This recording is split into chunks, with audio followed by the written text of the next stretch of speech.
to join those three guys. Casper needs to win this match very badly, and so does Marc. So this is going to be a very exciting game, and Marc is actually wearing my shirt. Oh. You referred to it. He picked it up last night in the room. He won an extra shirt. I had it. Finally, he didn't get kicked in on the break. That happened before, and he's got a nice 2-4 combination. Made 3 balls, and that's what the doctor ordered for him. That is actually one of the best breaks I think we've seen all week. Yeah, this is a real nice open table. The 3 and 5 are also connected, so it's basically... Ooh. Didn't want to make that 2, so he's really good, in really good position now. Just falls straight in on this 3, and from there on it's pretty much a couple of stop shots to put himself on the board. Get his arm a little bit going, because he just got shot out 5-0 by Kazakis. And that puts the pressure right back on Casper. If you lose that leg, it's never fun when the opponent breaks and runs a rack right out of the gate.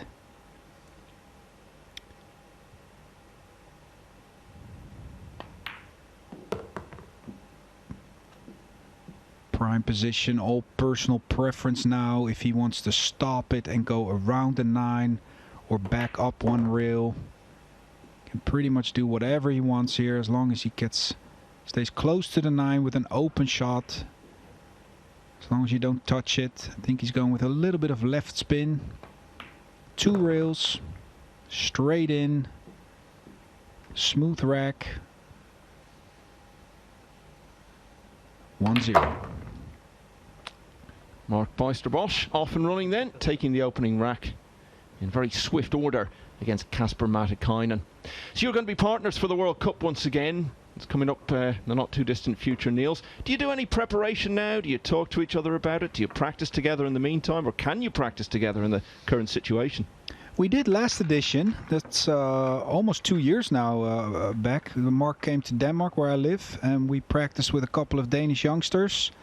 Did some sparring, worked on some things, got some really good preparation going, and that helps when you make some good agreements on perhaps who's going for the tactical shots, who's going for the more shot-making things. Those kind of things help when the shot clock is going, and you don't want to waste all that time on, do you like the shot or do you like the shot? No, it's better like, okay, if it's tactical, I'm going, boom, and you got that out of the way. This year, different story. Hoping that Holland will open up a little bit, that either I can go to him, excuse me, or he can come to Denmark again, so we can get a couple of good days of prep work going. And back to the match. Casper's breaking from that side. Marc was breaking from the opposite side. But both sides of this table have been breaking fairly well. And Casper's really hoping for an open shot on the 1. One ball traveling very fast that time. Normally it slows down a little more. And another ball is over that corner pocket, the same as Marc had.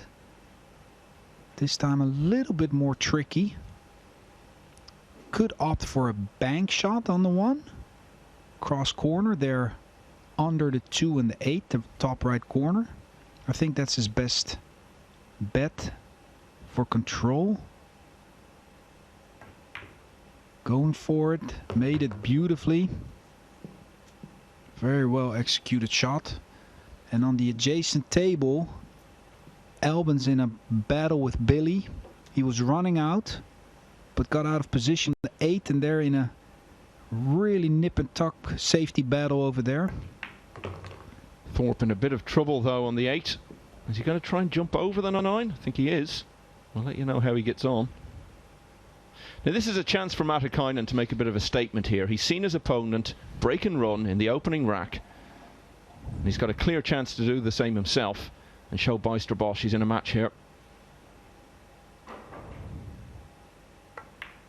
23 years of age, from Espoo in Finland.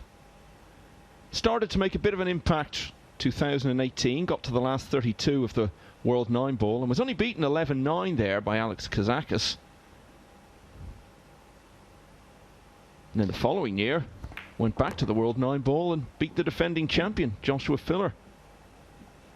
Yeah, and just barely lost to Chang. Yeah, from Taiwan. I think, yeah, I was there watching the end of that game. That went, I think, 11-10. It did in the quarterfinals. He'd knocked out Alban Ocean actually in between. So he's more than capable at this level. And I mean, they weren't race to 5. They were long race to 11 matches, and he managed to beat 2 of the best players in the world. Yeah, he's been making a good showing the last 2 years. Very solid player. Very methodical. I think, though, the shot clock will help him to loosen up a little bit more on the TV table. It's also a chance if you get too methodical that you can freeze up.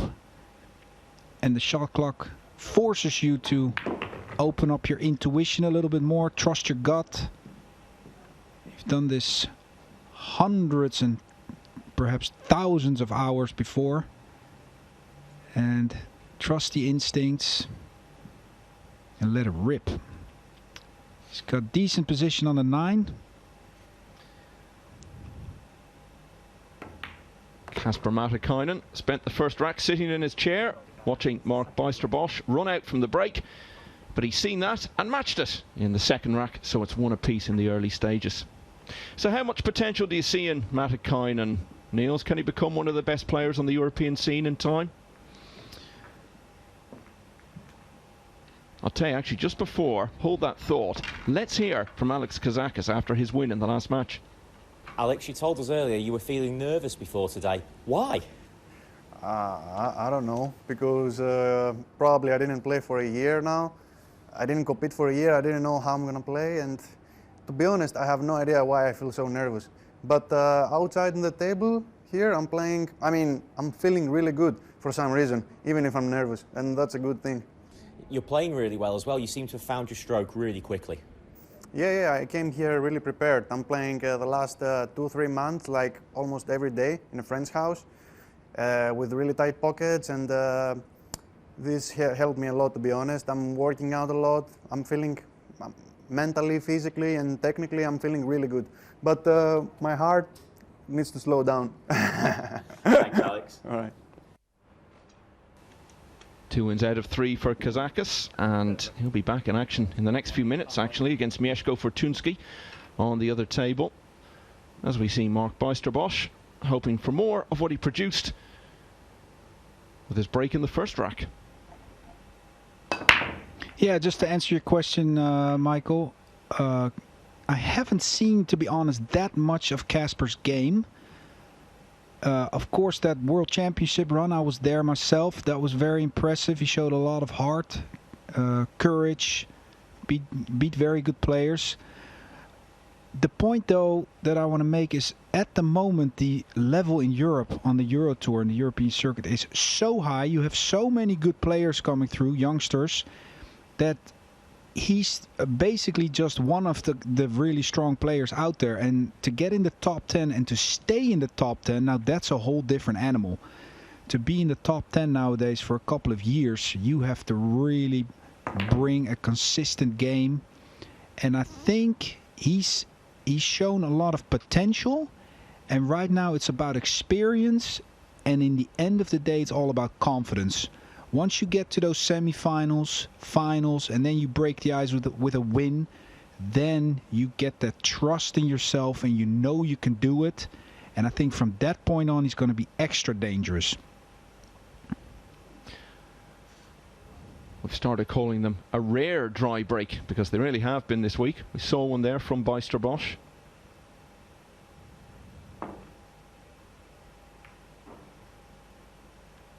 Wow. Got a little bit away with that one. That was a very tough hit. But he's going to be in a world of trouble, I think, after this shot. Because the 3 and the 5 there on the left are wide open to get behind. Just put a little bit of right spin on it. You see the spin on the cue ball. 2 rails and freeze it on the 1. The question here, though, is can Marc hit that bottom rail? if so, then the hit is going to be fairly doable. But he's trying to play some kind of resave and make life tough for Casper. He just doesn't want to hit it. He wants to try to be productive. See, that bottom rail's not offering that many good solutions for him. So now he wants to go to the side rail.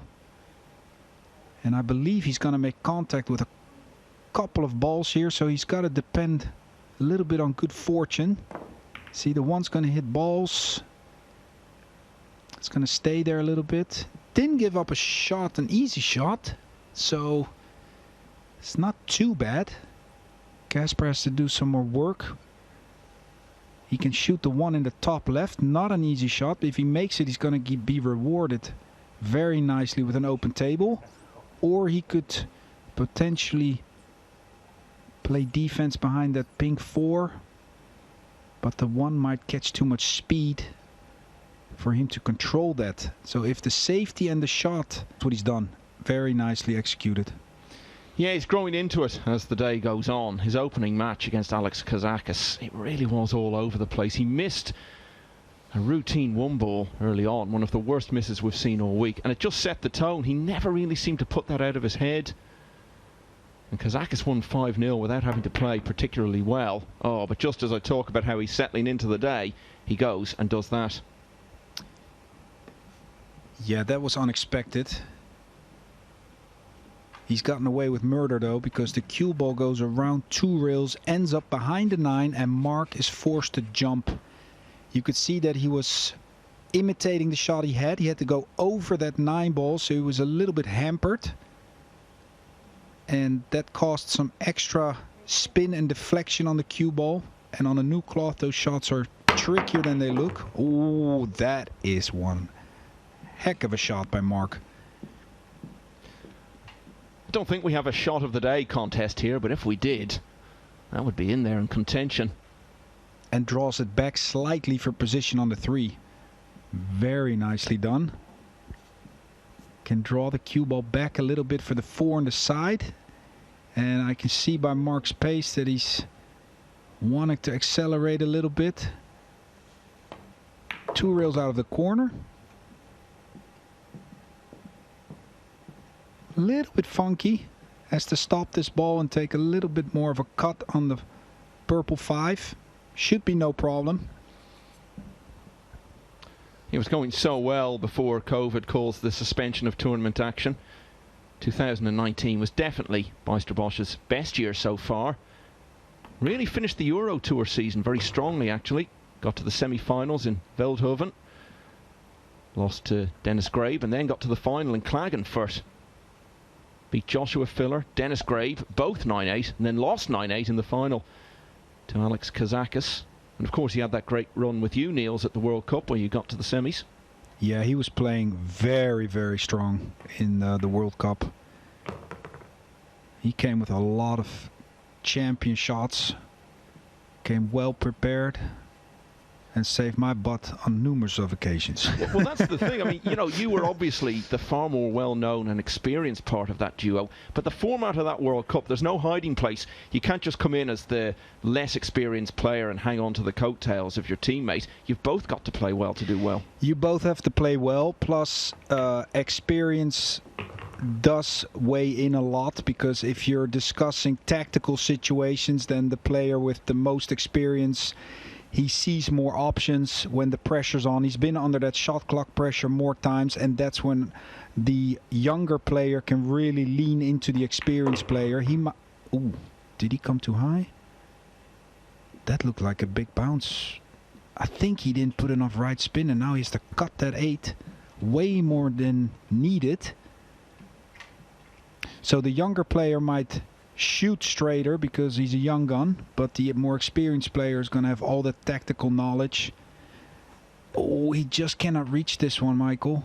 And the shot clock is going to hamper him now also. He has to hurry up a little bit. You see his cue is close to his body and he's overcut this, and that is a body blow for Marc. He had that game wrapped up from the 7 to the 8. and that really has to sting. It looked as though he was going to get away with the dry break. But what a chance for Matikainen now to steal this one and then have the break himself in the next rack. Didn't he hit that one very clean though, Michael? You saw the 8 wipe his feet. He hit it thicker than he wanted, and that slowed the path of the cue ball. A lot of energy was lost, and now he has to cut this 9 in. Yeah, the pot wasn't guaranteed there for the reasons you outlined, Niels, but Casper Matikainen has taken that rack against the break. He leads 2-1.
Sporting events should not be held until there are no new cases. Well, that's right up there with no crowd, but who needs them? Just in terms of pure potting ability, he's just one of the best we've ever seen. Oh my word. Incredible. What a power-packed partnership it is. Start the engraving process.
Last match of the afternoon session on the main table in Group 6 of the Predator Championship League here in Milton Keynes, and Casper Matikainen has just taken the upper hand, winning the third rack against Marc Bijsterbosch. Against the odds somewhat, the Dutchman looked for all the world like he was going 2-1 up, couldn't get over the line, but the 23-year-old from Espoo in Finland did manage to do that, and he's got the break now in rack 4. Massive rack this, Michael. Mark wants to really desperately shake off what just happened, and Casper wants to extend his lead. These two youngsters, very interesting to watch. Do you know Casper's age? 23. 23? Yep. Mark is 27 or 6, I believe. 27, yeah. Yep. Born New Year's Eve, 1993. You were probably out DJing somewhere, right, Niels? 1993.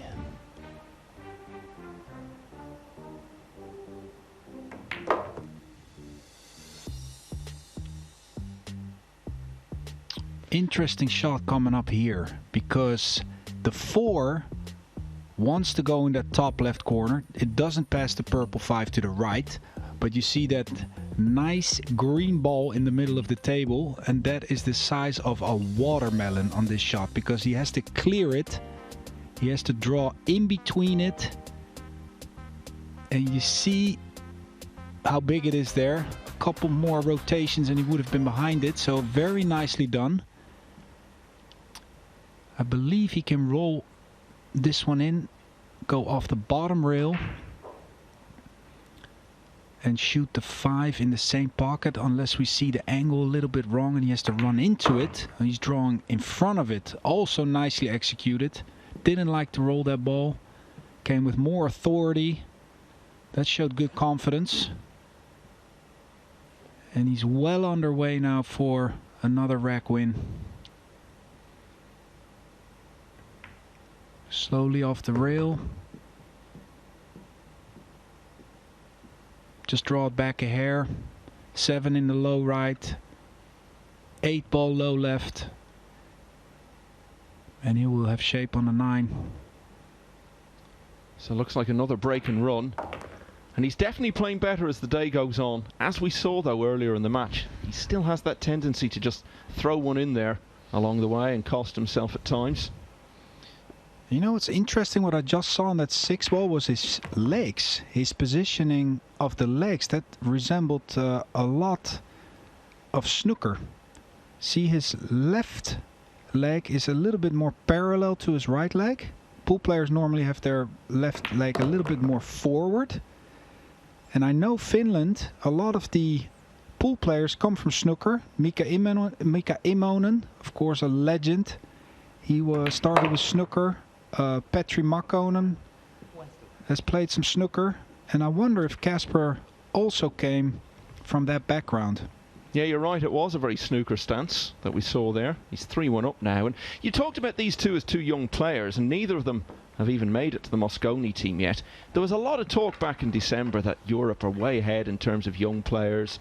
The guys who have made the team, like Gorst, Kachi, Filler obviously is still very young. But to be fair to the Americans, I mean, they have the likes of Thorpe and Robinson as well. So on both sides, the future looks promising. True. I still think, though, that Europe has a bucket full of youngsters that are coming through. And the US, I'm happy to see Chris developing as he is.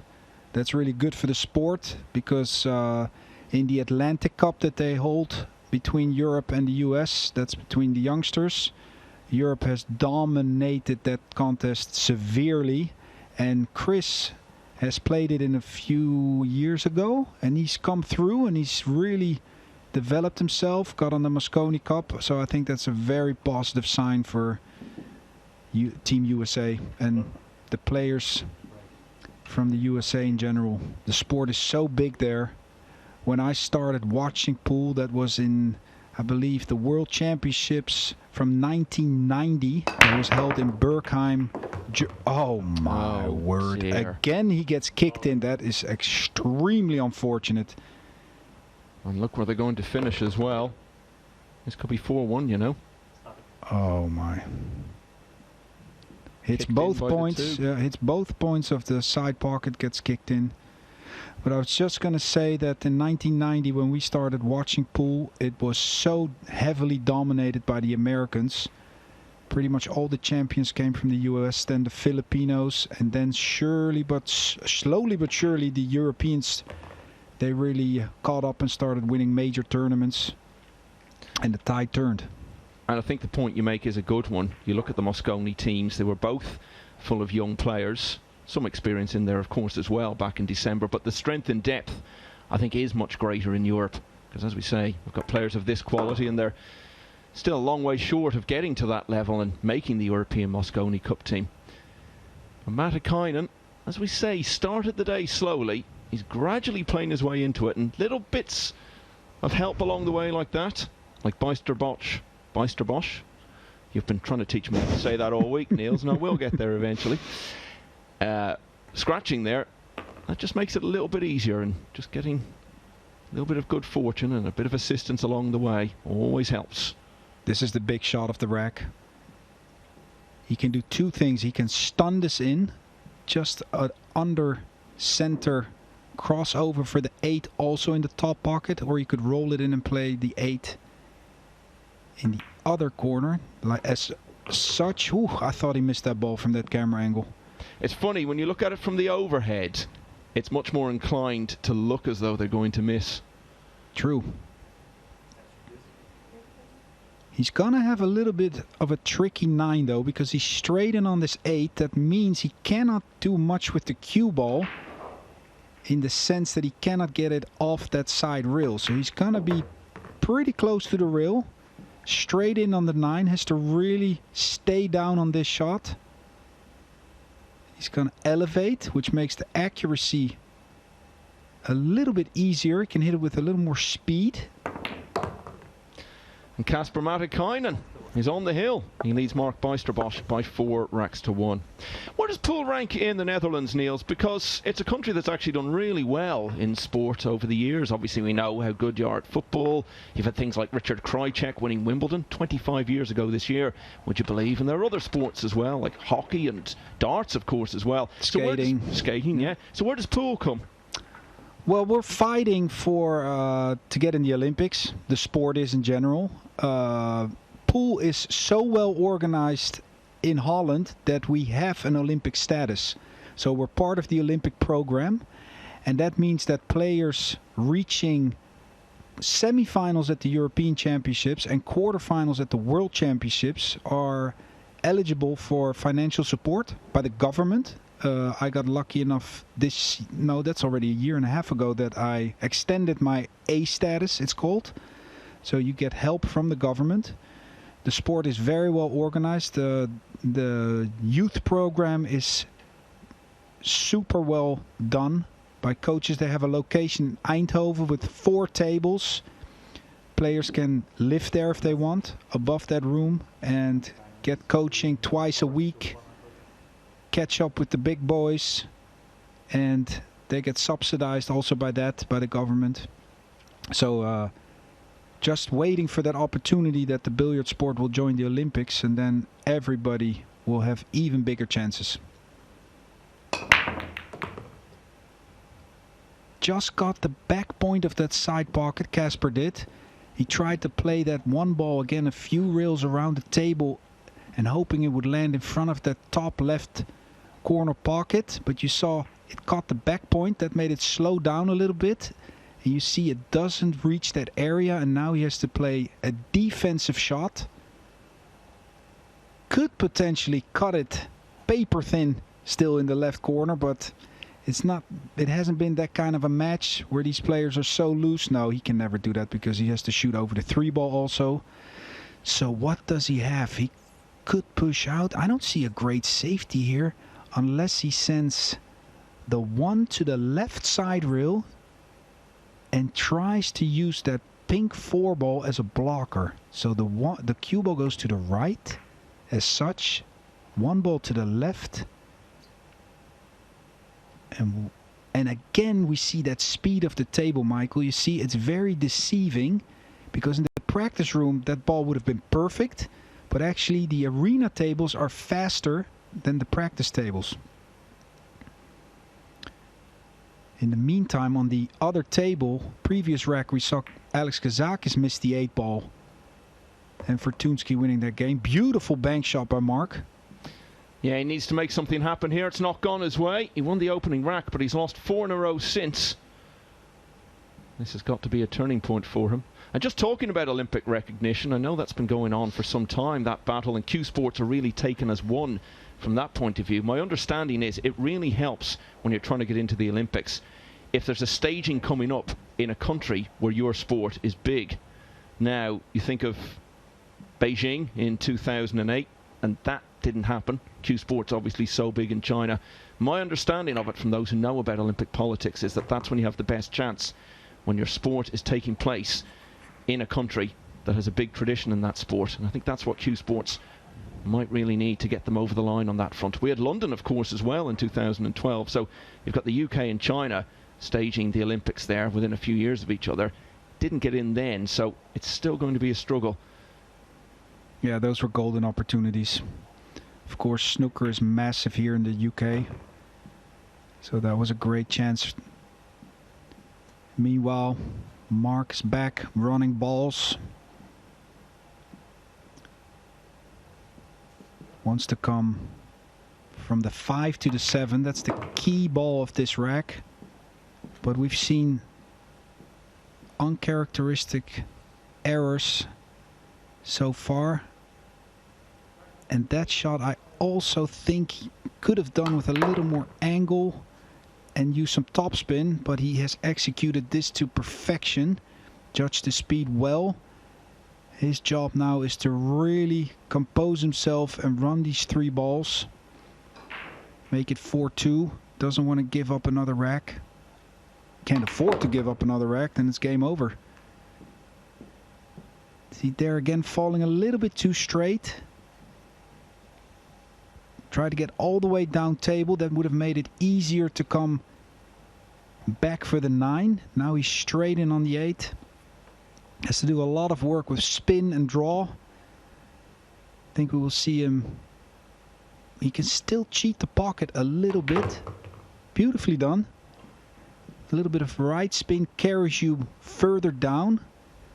And he almost has the same 9 ball that Casper had in the previous game. Elevating the cue slightly means you can hit it a little firmer. He blasted that one in. 4-2. And both players playing quite well now. This is not over by any means. Bijsterbosch closes to 4-2, and he'll have the break in rack 7 when we come back.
This championship is being played with the new Aramith tournament set. Featuring a unique molecular structure, it guarantees razor-sharp precision and unsurpassed longevity. Unquestionably the best pool balls in the world, this set is available in a TV and a value pack version, as well as in the new My Aramith range of ball and cue cases. Now you can bring and play with the best ball set everywhere you go. My Aramith, bringing new dimensions to your billiards experience.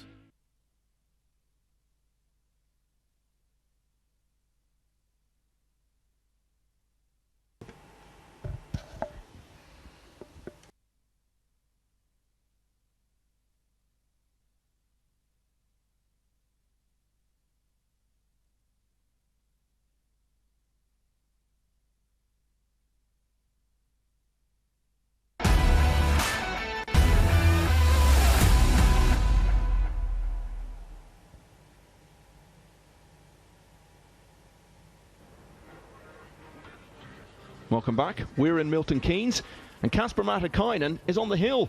He got there at 4-1, had the break in the next rack, but Marc Bijsterbosch ended up winning it. So he's still fighting, 4-2 down, and now he's got the break in rack 7.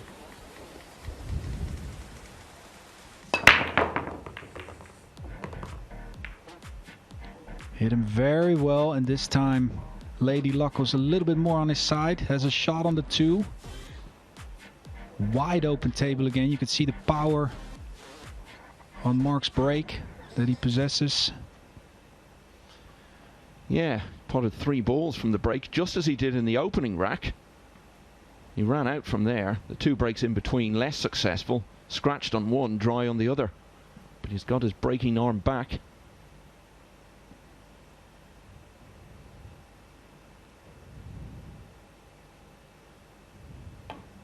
I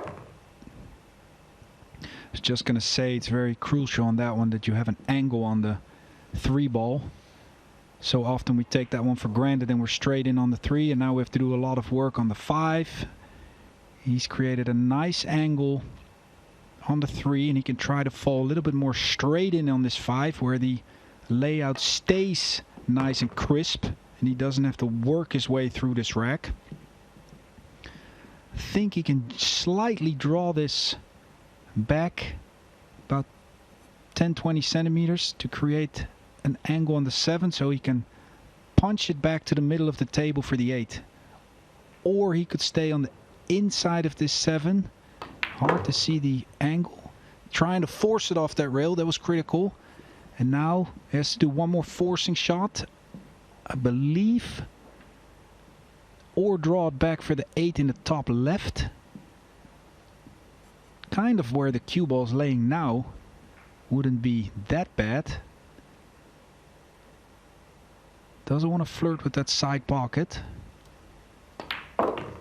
Powered it off the rail. Liked that shot better.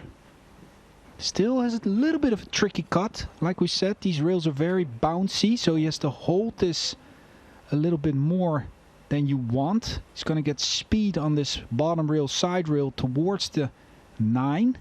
So he has to really baby this one in. See, soft hit. There comes the cue ball. Judged it well. It's not frozen on the rail, so very good speed control and a quick 4-3 in the making. 2 in a row for Marc Bijsterbosch. And a bit of pressure now on Casper Matikainen. He's got the break in the next rack, but he knows if he doesn't make it count, then Bijsterbosch would have the break in the decider. You obviously are from the Netherlands, Niels, but you live in Denmark now. Is there much of a pool scene there? Denmark's a pretty small country in the sense of pool, and it's also divided. Actually, the island where I live, where Copenhagen is actually an island, so you have to cross a big bridge to come to the mainland, and that is a disadvantage for the players in the tournament scene because you have to pay a lot of money to come over the bridge. However, there's a really nice group of youngsters that are coming up. You have Andreas Madsen, you have Mickey Kraus, Jeppe Tude, and Christopher Lenz, all known on the Euro Tour circuit. Then there was Baram Lotfi, who won the European 8-ball title a few years back. Also very strong player. But that's about it for now. And actually I'm working with this group of youngsters. I give them training once a month. Last Sunday of the month. We had to skip this edition because I qualified. So we have to reschedule that for next week. And they're a nice group of youngsters, work hard, and slowly but surely they're coming along. Big shot this. Here we go. Drawing the cue ball back slightly. Ooh. Flirted with the scratch. And we're going to have action here, Michael. He's got no shot on the 2. The 8 and the 5 are tied up. He's got to push out, and the initiative will be with Marc, who can always say, I'm going to give it back to Casper, or take it himself, unless Casper's walking back to the chair and grabbing his jump stick, but I highly doubt that one. This is a tough situation. I think what he could do potentially is push out for a straight-in shot on the 2. Then if Marc would make it, he's going to be hooked on the 5, behind the 5-8, and he would have to jump the 3. That wouldn't be a terrible push out. Or he has to go. See, he's doing that. Doesn't want to hit this too soft. Oh. The thing I don't like about that shot is if Marc makes it, he's going to open the 5-8. And then he will still have to jump, I think, but the balls will be open. So little details there. Little tactical details. I think Marc has to go for this. Because the 3 is so close to the corner. Even if you get snookered, you're going to have a chance at a pretty makeable jump.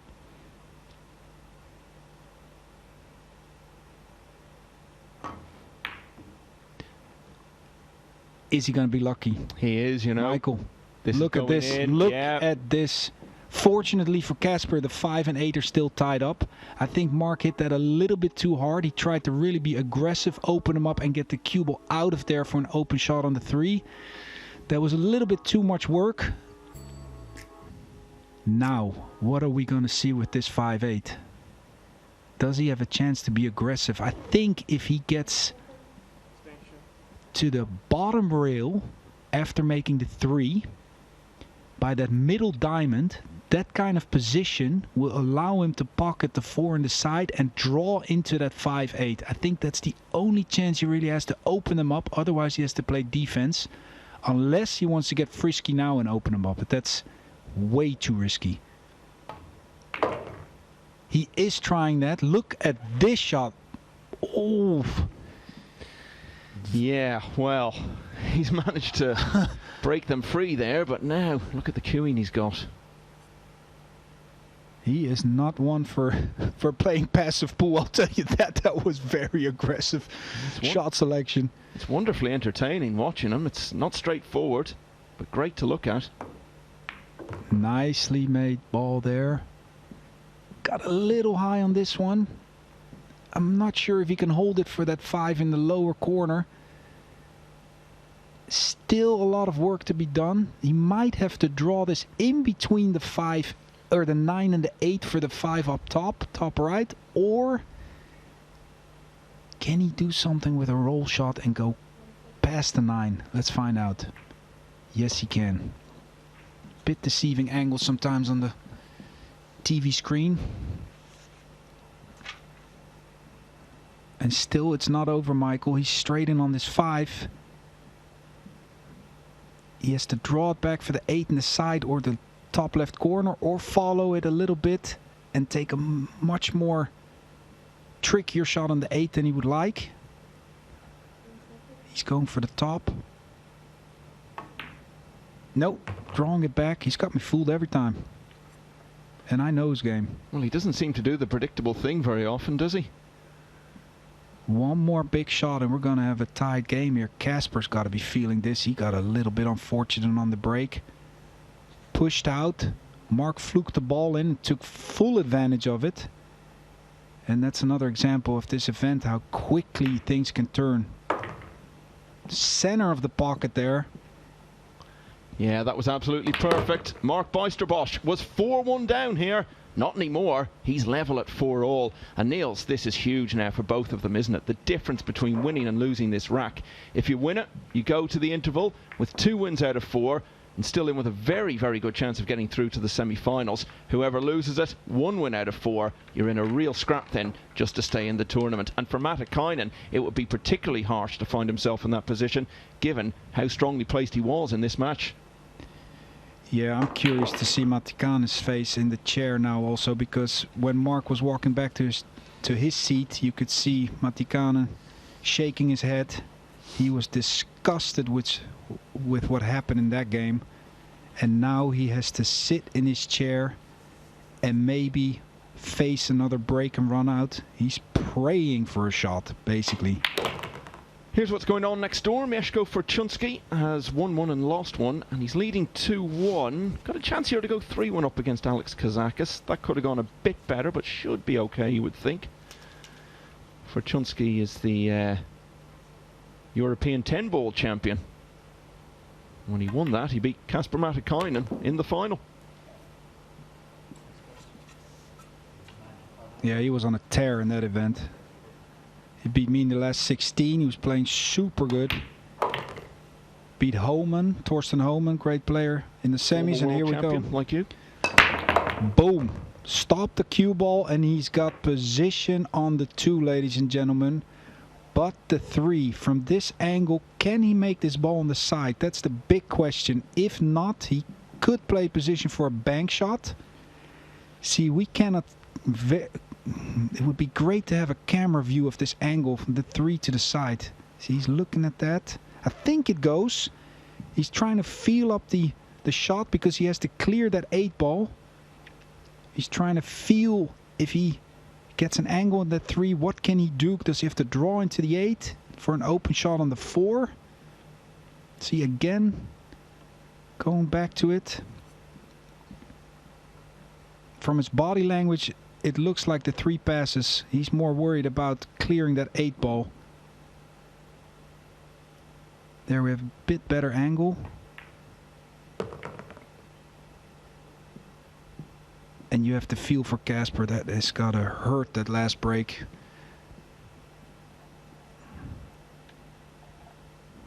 Bit too much. Bit too sharp here. I think he can cross 1 rail over and play position by the chalk that you see laying on the table by his hand. Judge that well. Not out of the woods yet though. He's got a cue over the 7, clear the 9. So this is actually the biggest shot of this rack, I would think. And therefore, see, the biggest of the match. Absolutely. See, he's very scared of queuing over that ball, and he has to. The problem is you have to give some right spin here so you don't hit the 9. But because you're going over that ball, your cue is elevated, and that right spin causes it to curve a little bit. That increases the difficulty of this ball. A lot of people don't realize that, but he's gonna have to adjust for some curve or play into the 9 on purpose. There.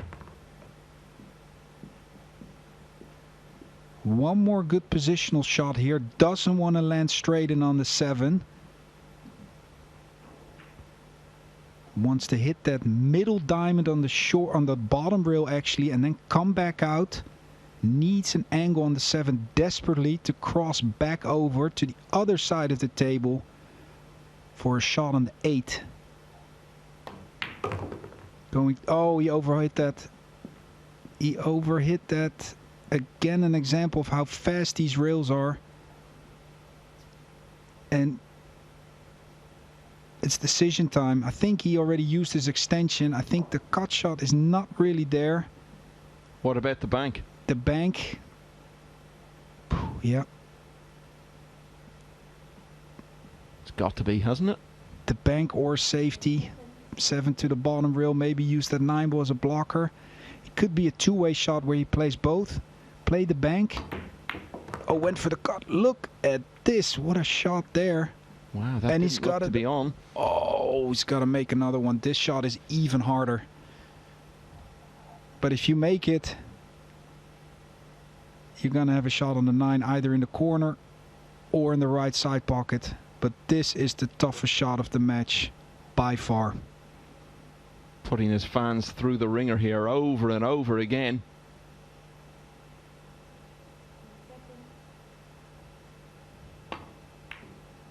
Wow.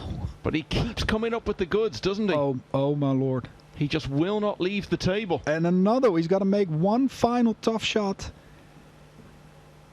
Has to choose between the left or the right corner. Both angles are deceiving. I can't remember the last time he was in position. This is a nail biter. And they both need this win so bad. This for the match. Made it. Bijsterbosch was 4-1 down to Casper Matikainen, but he's battled back to gain a crucial win.